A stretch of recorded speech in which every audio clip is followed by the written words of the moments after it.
everybody, and welcome back to the Airing It Out podcast. Thank you once more for joining us. I hope that you're doing well, you've had a nice week, and that you're taking time to look after yourself. Now, today, we have them. We have found them, ladies and gentlemen. We have found the remaining ways to recognise a good partner.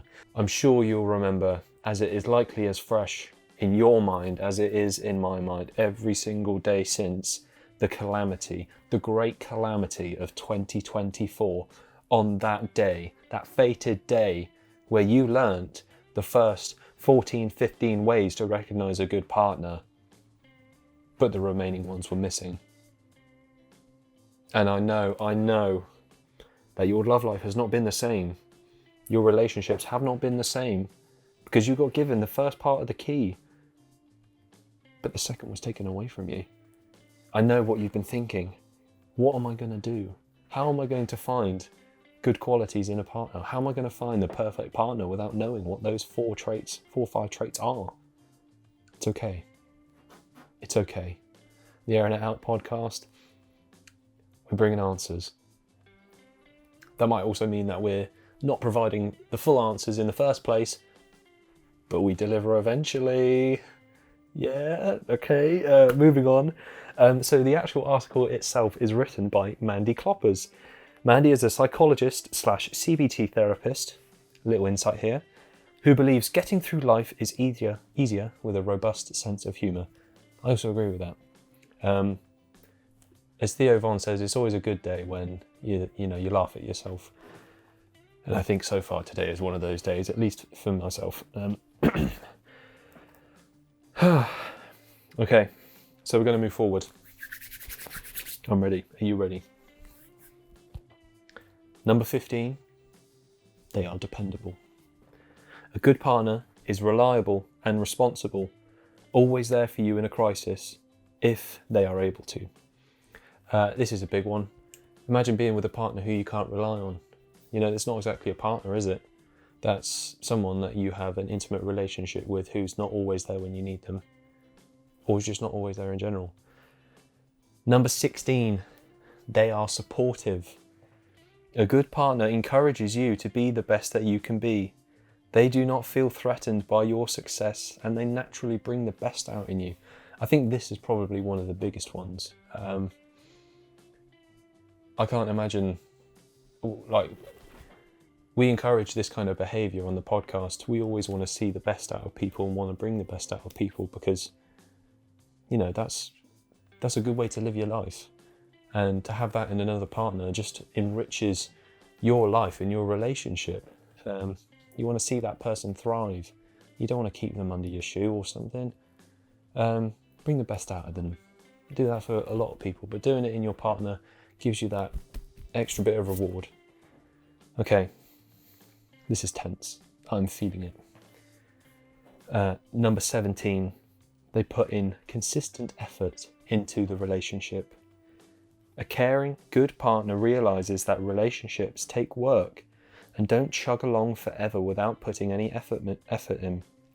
The honeymoon phase is really just that, a phase. It takes work. It takes time. And it takes both of you. It takes 2 to tango. Both of you need to be able to deliver that effort for your own sake, for the sake of your relationship and for the other person. But that, if you just live for the honeymoon phase, then that's almost like a superficial determination of your relationship. I think sometimes a relationship is really defined when it hits the rocks, when you find out how compatible you are and how well you work together with the other person as a team, because that's what you are, a team.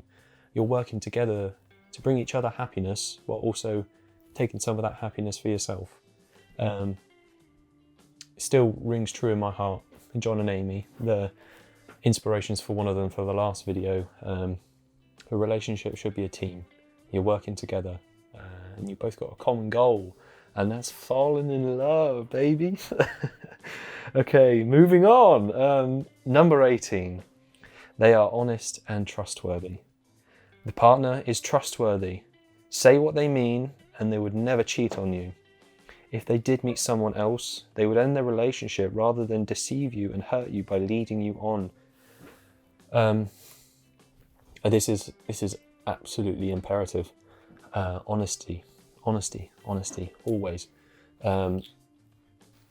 Honesty can be very difficult, particularly when you know that it might not be something that your other person wants to hear.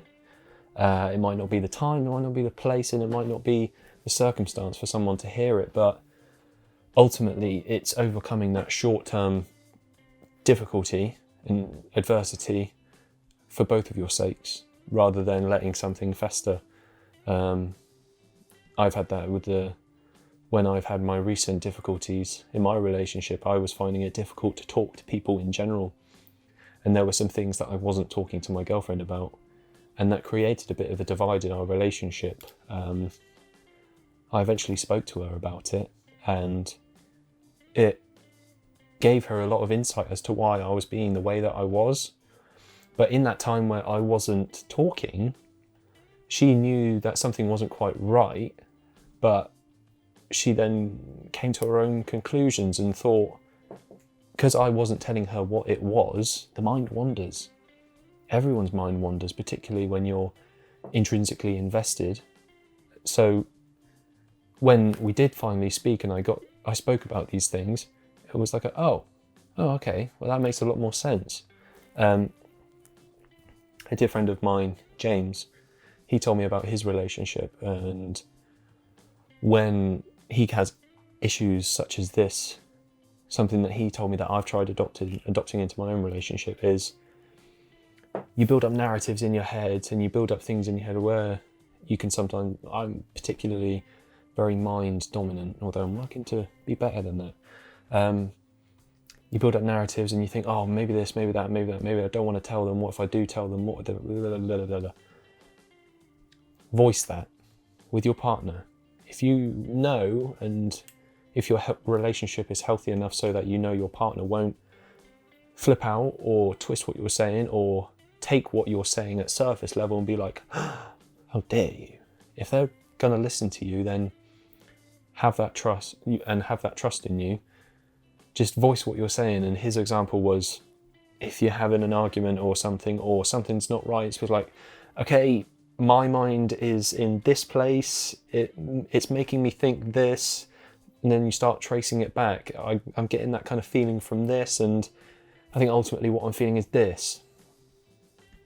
We get ourselves so wound up in our own imaginations and our own narratives that it becomes harder and harder to talk about those things or to give voice to those things. But just kind of dumping what that narrative is on the table out in front of you so that you can get to the bottom of it, and so that your partner can then be on the same page as you and see where you're coming from and empathize and know what it is that you're trying to say and why you might be caught up trying to say it. That's incredibly valuable, and that's a surefire way of, getting it out on the table and saying, like, right, all this is happening right now in my head. Just laying it all bare for both of you to have a look at, because a lot of the time it doesn't make sense to yourself and it doesn't, but that's how it's all working. So yeah, honesty and trustworthiness. Number 19, they are able to say sorry. A good partner is self-aware enough to know when they are in the wrong and have no problem with apologising.